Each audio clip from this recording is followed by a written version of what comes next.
नमस्कार दर्शकों, प्रारब्ध पर आप सभी का स्वागत है। मैं अवनीश। स्क्रीन के इस दूसरे छोटे हिस्से में आप जिन्हें देख रहे हैं, प्रारब्ध के इस मंच को एक ऐसे व्यक्ति की बड़ी प्रतीक्षा थी। आप देख पा रहे हैं व्यालोक पाठक जी को। एक छोटे अंतराल के बाद व्यालोक जी हमारे साथ फिर हैं। तो आइए सबसे पहले स्वागत कर लेते हैं व्यालोक जी। व्यालोक जी, बहुत बहुत स्वागत है आपका। नमस्कार। हमारे सभी दर्शकों को आपको तहे दिल से राम राम और बहुत बहुत माफी, क्षमा कि मैं इतने अंतराल के बाद उपस्थित हुआ। मैंने जो सुबह सुबह ये चश्मा पहन रखा है उससे इसका कारण पता चल रहा होगा। मैं कंजंक्टिवाइटिस से पीड़ित चल रहा हूँ। बहरहाल बिल्कुल। दर्शकों, व्यालोक जी की दूरदृष्टि और पक्का इरादा होता है, तो संभवतः मुझे लग रहा है कहीं दूरदृष्टि उन्होंने, और बहुत सारे दर्शकों ने कहा कि कहाँ भेज दिया गया है प्रारब्ध के व्यालोक जी को, कहाँ चले गए हैं। तो देखिए, कई बार मुद्दों की खोज में और आपके लिए कुछ विचारों की खोज में व्यालोक जी को इस तरह की दूरदृष्टि वाली यात्राएं करनी पड़ती हैं। बहरहाल, आज दर्शकों एक बार फिर व्यालोक जी के प्रिय पात्र यानी कांग्रेस पार्टी के युवराज, इस देश के लोकतांत्रिक राजघराने राजवंश के राजकुमार राहुल गांधी, जिन्हें गजब गजब उपमाओं से नवाजते हैं हमारे व्यालोक पाठक जी। दरअसल हुआ क्या है कि राहुल गांधी जी एक बार फिर फंस गए, और फंसाया है इस बार उनको दिल्ली हाई कोर्ट के निर्देश पर इलेक्शन कमीशन ने। आप सबको ध्यान होगा कि जब 5 राज्यों के चुनाव चल रहे थे, तो नवंबर के महीने में फूल जलूल टिप्पणियां राजस्थान के चुनाव में लगभग 22 नवंबर, जहां तक मुझे ध्यान आ रहा है, 22 नवंबर को उन्होंने बेवकूफी भरी अपनी टिप्पणियां की थी, जिसमें उन्होंने प्रधानमंत्री को पनौती जैसे वाहियात तमगे से नवाजा था। जेब कतरा वो अक्सर कह रहे हैं।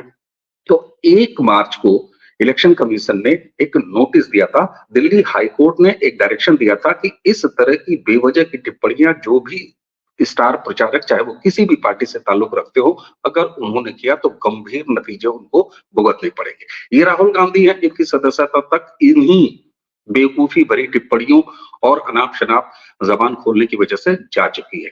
बहरहाल, अब हुआ क्या, आप सोचेंगे कि नवंबर का वो मामला, दिल्ली हाई कोर्ट का ये डायरेक्शन, और उसके बाद अब कैसे फंस गए राहुल गांधी।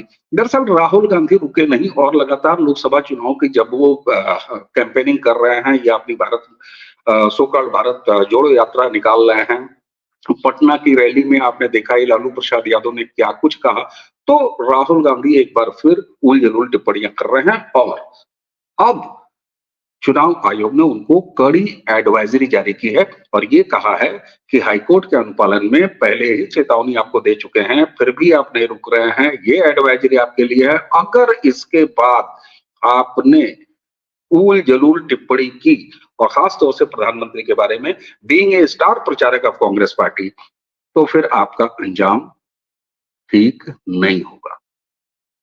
व्यालोक जी, क्यों नहीं सुधर रहे राहुल गांधी, कैसे सुधरेंगे राहुल गांधी? देखिए, विषधर के जो विषधन तो होते हैं उसे अगर आप निकाल भी देंगे ना तो भी वह फुफकारना नहीं छोड़ता है। हमारे बिहार में कहा जाता है कि दुनिया की सबसे जहरीली प्रजाति पाई जाती है। हालांकि इस पर विवाद है, लेकिन कहा जाता है कि जैसे करैक हमारे यहाँ की प्रजाति है, उसके अलावा जो भी होगा, कोबरा ओबरा, तो ये समस्या विषधर राहुल की नहीं है। और इसीलिए मैं उसके पहले अपनी माननीय संस्थाओं पर बात करना चाहूंगा। आप देखिए, इसमें 2 संस्थाएं मुब्तिला हैं, हाई कोर्ट और ईसीआई। हाई कोर्ट ने क्या किया, बार बार संज्ञान लिया, बार बार पुचकारा, बार बार किया। 140 करोड़ लोगों के प्रधानमंत्री हैं वो, बात चाहे उनकी हो या किसी और की भी। मैं कहता हूं कि अगर अभी चूंकि वह पद पर नहीं है, इसलिए मैं इस फ्रेज का इस्तेमाल कर रहा हूं, और ये कांग्रेसी अक्सर इस बात का उदाहरण देते हैं कि भाई मनमोहन सिंह के लिए भी आप लोगों ने बहुत सारे प्रयोग किए थे, लेकिन मनमोहन सिंह के लिए किसी ने चाय वाला, नीच, तुच्छ, मौत का सौदागर, एटसेट्रा मैं कम से कम 50 ऐसे घटिया विशेषण गिनवाते चला जाऊंगा, ऐसा किसी ने इस्तेमाल नहीं किया था।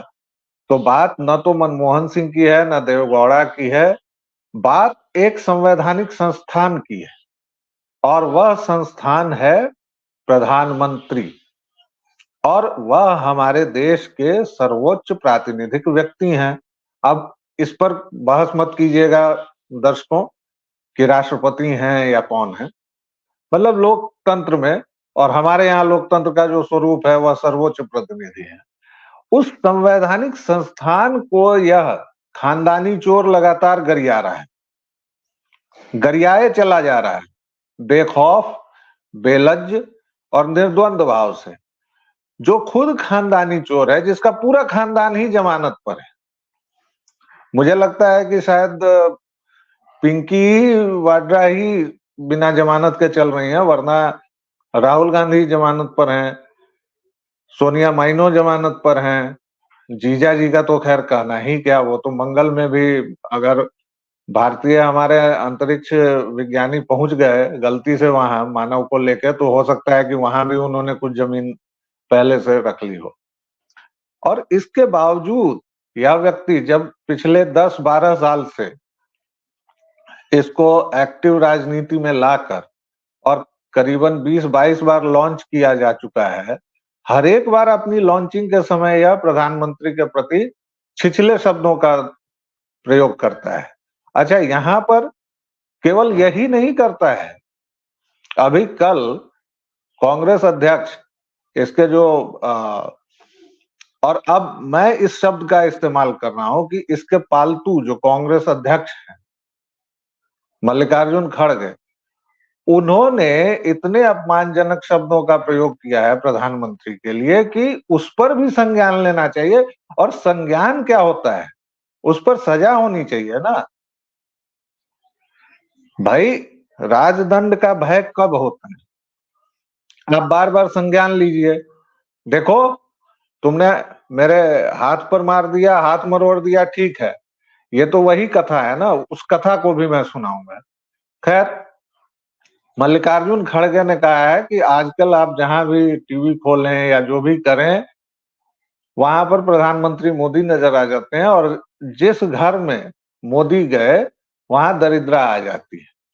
अब इस सब तरह की बातें आपने लालू का उदाहरण दिया है, लेकिन आदतन अपराधी जो है, आपको याद होगा दर्शकों, पिछले लोकसभा चुनाव के समय ही इसने चौकीदार चोर है का जुमला उछाला था, जिसके बाद लाखों करोड़ों करोड़ों लोगों ने कहा कि हम भी चौकीदार, या वो पूरा एक कैंपेन ही चल गया था।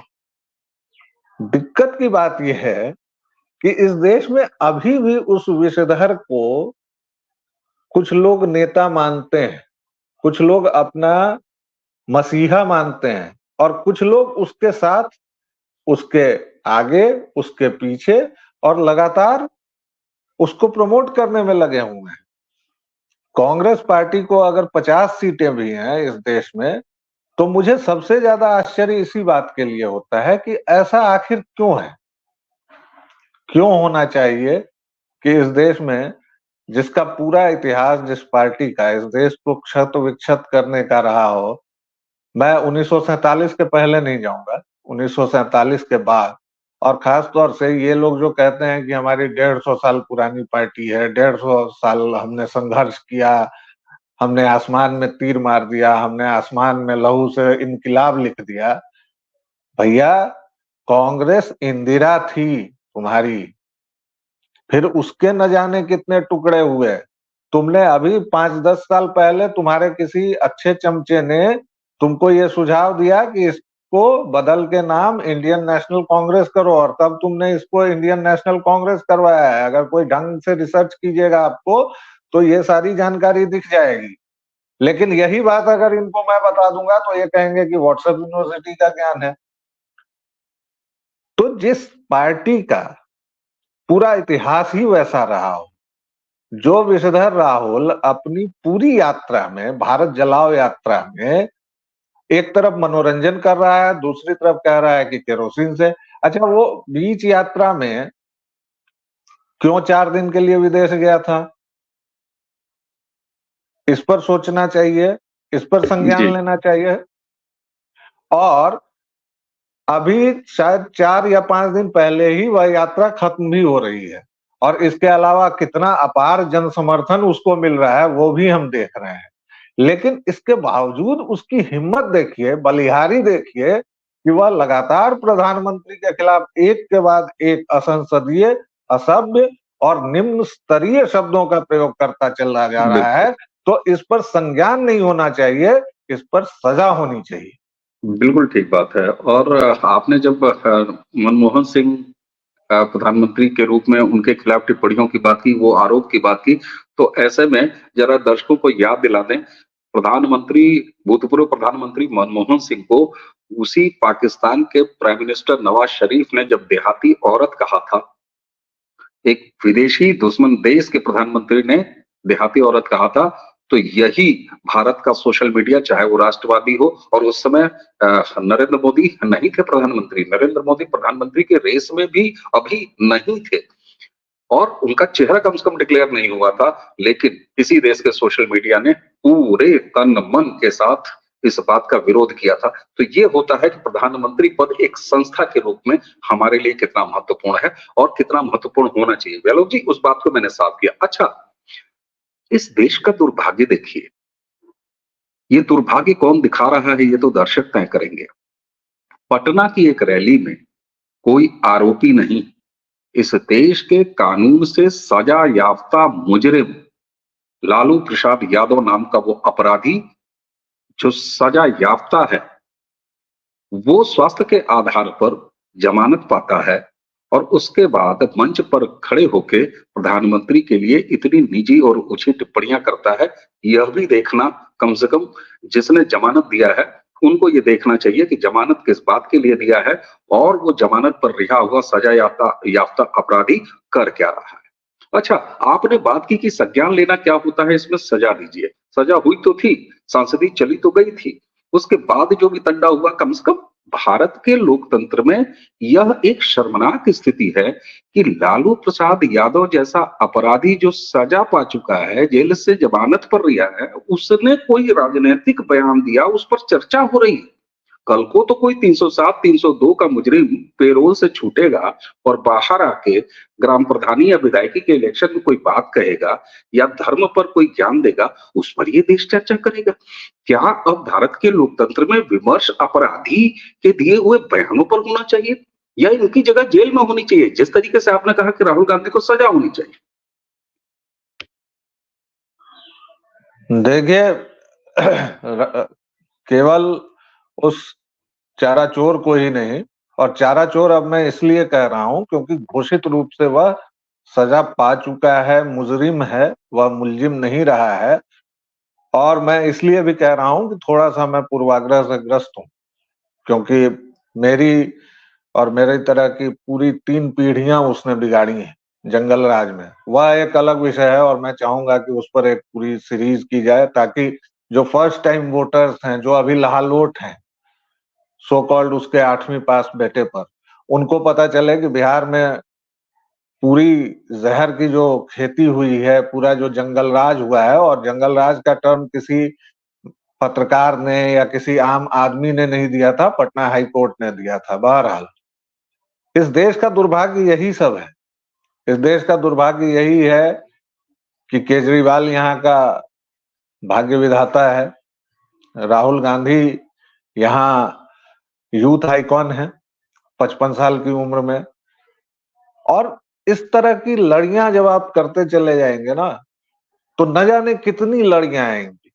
आपको, आपके बयान में एक बात मैं और जोड़ दूंगा, लेकिन उससे पहले दर्शकों को याद दिला दूं। आपने जो देहाती औरत वाली बात कही ना, मुझे याद है, और आपको भी याद होगा, दर्शकों को याद दिला दूं कि उस समय अभी के प्रधानमंत्री मोदी कहीं कैंपेन कर रहे थे, और उन्होंने वहीं से ललकारा था कि मियां मुशर्रफ, सॉरी, मियां मुशर्रफ, मियां नवाज शरीफ। मियां नवाज शरीफ माफ कीजिएगा दर्शकों, मियां नवाज शरीफ, आपकी हिम्मत कैसे हुई हमारे प्रधानमंत्री को इस तरह से देहाती औरत कहने की? और ये पूरा बयान बहुचर्चित हुआ था और उस समय वह कैंपेन कर रहे थे। तो यह होता है देश में एक दूसरे के प्रति सम्मान, नेताओं का, लोगों का, और यह होता है संवैधानिक संस्थानों के प्रति लगाव, प्रेम और आदर। अब आते हैं बात पर आपकी, जो कल परसों पटना में रैली हुई, इसके बाद बार बार ये लोग कर रहे हैं, या कभी यूपी से बयान आता है, अभी तमिलनाडु से बयान आया। एक व्यक्ति पर देखिए, इस देश की राजनीति का मुझे यह स्तर चिंताजनक लग रहा है। मुझे केवल यह जानना है कि इस पूरी सरकार के खिलाफ आरोप क्या है, और मैं ये बार बार पूछता हूं, मैं कहता हूं, मेरे जितने भी जानने पहचानने वाले हैं, क्योंकि मैं जिस बिरादरी से आता हूं पत्रकारिता में, आप जानते ही हैं कि किस तरह के लोग उसमें हैं, बहुतायत में।